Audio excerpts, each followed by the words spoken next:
Hi guys, welcome to Code Bashers. Today's question is Champagne Tower. In this question, we are given a stack of glasses in a pyramid form, where the first row has one glass and the second row has two glasses. Then some champagne is poured in the first glass at the top. When the topmost glass is full, any excess liquid poured will fall equally to the glass immediately to the left and right of it. When those glasses become full, any excess champagne will fall equally to the left and right of those glasses, and so on.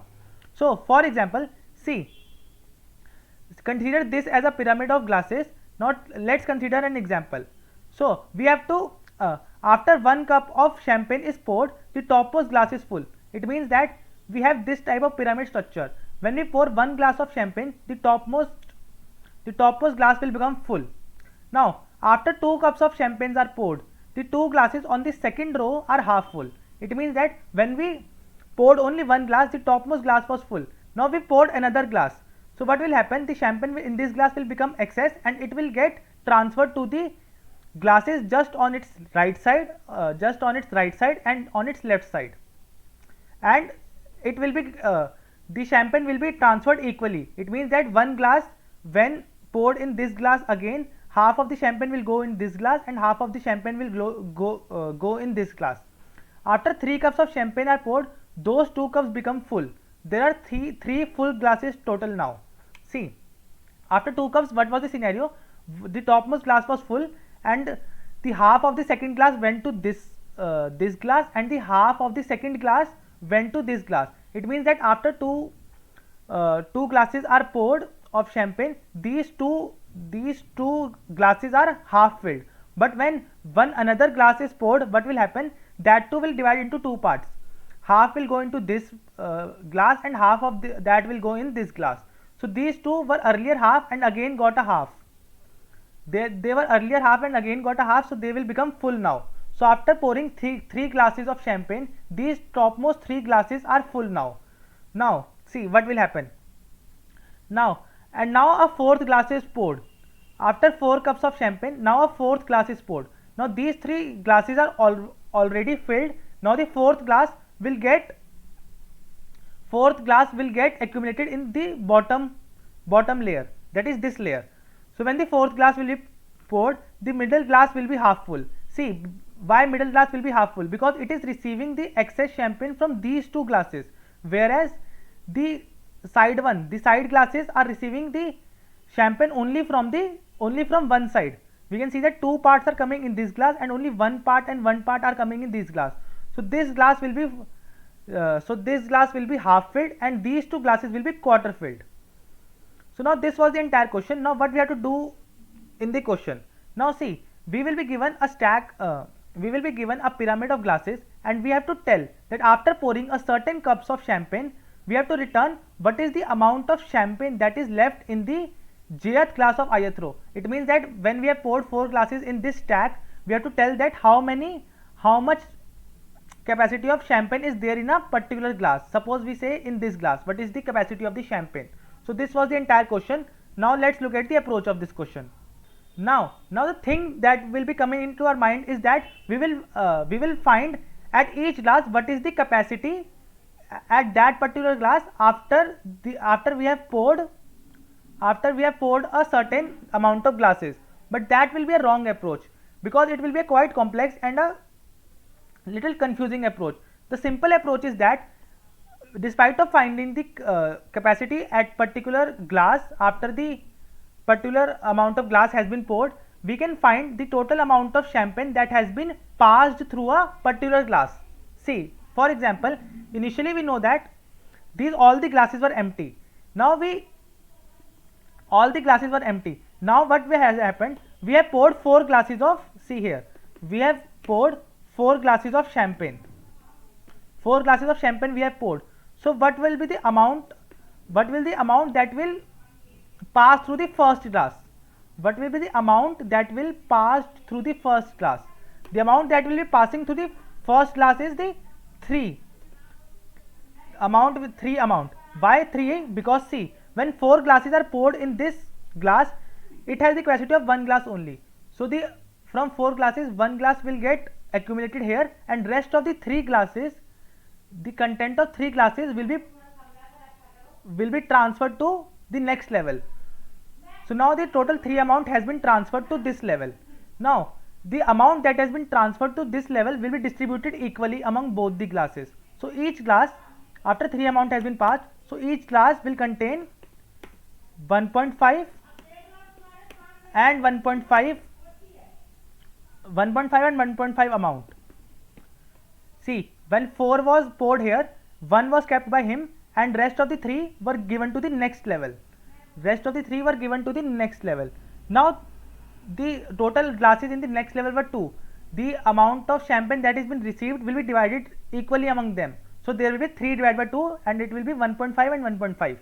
Now see, the excess of this champagne which was given to this level was divided by 2. Now the excess of champagne by this glass will be 1.5 minus 1, because why minus 1? Because one amount will be kept by this glass and excess will be 0.5. So 1.5 minus 1 for the left glass will be again divided into these two glasses, because the excess of this glass is going into these two glasses. So what will happen? 1.5 minus 1 divided by 2. It means that this glass will get 0.5 divided by 2, that is 0.75. And now this glass will also get 0.5 divided by 2, that is equal to 0.5 divided by 2 is 0.25. So 0.25, this glass will be getting 0.25 and this glass will also be getting 0.25 from this glass. So 0.25 and 0.25. Now the excess of champagne in this glass is also 0.5. Excess of champagne in this glass is also 0.5. So it will also be passing the excess champagne in these two glasses.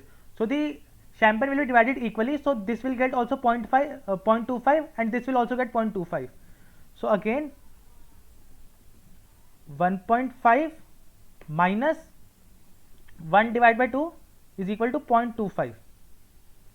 Now see, this glass has got 0.25 from this and 0.25 from this. So total amount in this glass is 0.5 and the amount in these two glasses is 0.25. So here they are 0.25, 0.5 and 0.25. So here it is the half filled, here it is 1/4 filled and here also it is 1/4 filled. So this was the entire approach of this question. We just have to find the amount of champagne which have been transferred to the next level.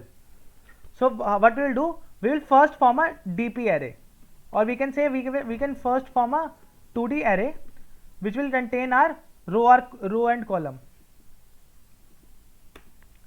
Say V, and we will initialize it with 102, because see, the maximum number of rows can be 100. So and it is 0 indexed. So 0 to 100 is 101 values. So we are making an array greater than 101, that is 102, and again making an array vector int 102, 0. Now see, initially what will happen, initially we are at this level, that is 0, 0. So we will initialize this 0, 0 with the incoming amount. What will be the incoming amount? Incoming amount will be poured, that is equal to suppose poured has 4 values, so V 0, 0 is also poured. Now see, for int, now using two loops, that is int I equal to 0, I less than query row, because here int poured is the total amount of glasses that are poured in this stack. Int query row is the row in which we have to find the glass, and query glass is the jth glass which we have to find. So what we will do, we will make two loops. One loop will loop through the rows and another loop will loop through the column. So what we will do, first loop will loop through the row, so query row comma I plus plus. Now another loop will loop through the, and j is equal to 0, j less than equal to I, j plus plus. Now see, we are at 0, 0 and we already know that v 0, 0 has been initialized with poured, because total amount of champagne will be poured in this glass only. So now we have to find the total amount that has been passed by this glass to the next level. By this glass to the next level, how we will find? Int flow is equal to V ij. Initially V I and j are 0, so V ij minus 1. Why minus 1? Because 1 is the capacity of this current glass, and divide by 2.0. So sorry, it will be not be int, it will be double. See, this flow represents how much champagne this particular glass will pass to the next level. So it will be equal to, say, initially the poured value is 4, so 4 minus 1 is 3. 3 divided by 3 divided by 2, that is 1.5. 1.5 in this glass, that is on its left side, and 1.5 on its right side.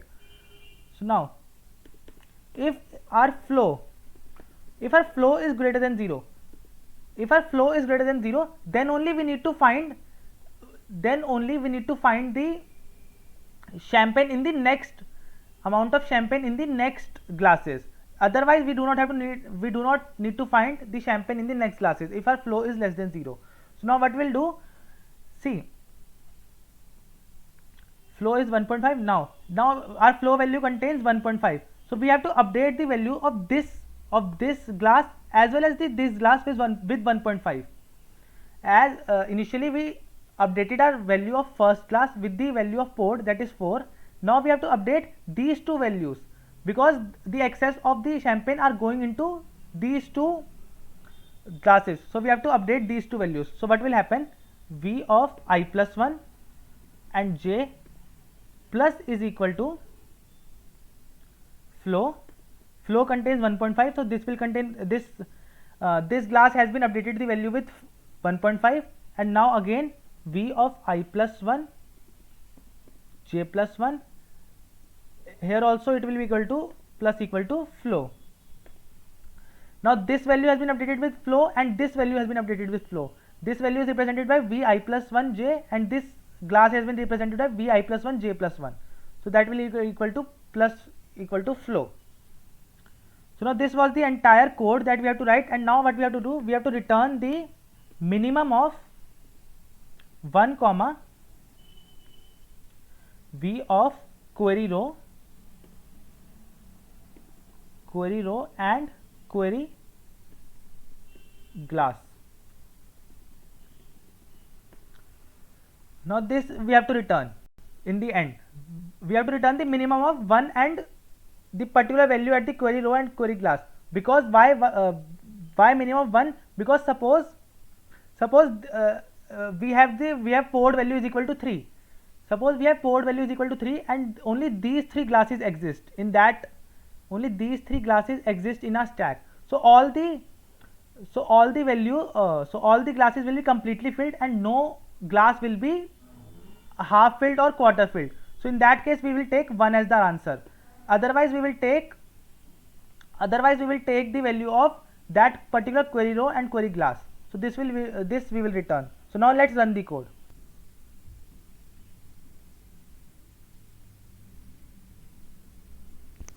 So as you can see that the code is getting running, and now let's submit the code. So as it is getting accepted. I hope guys you like the video. Thank you.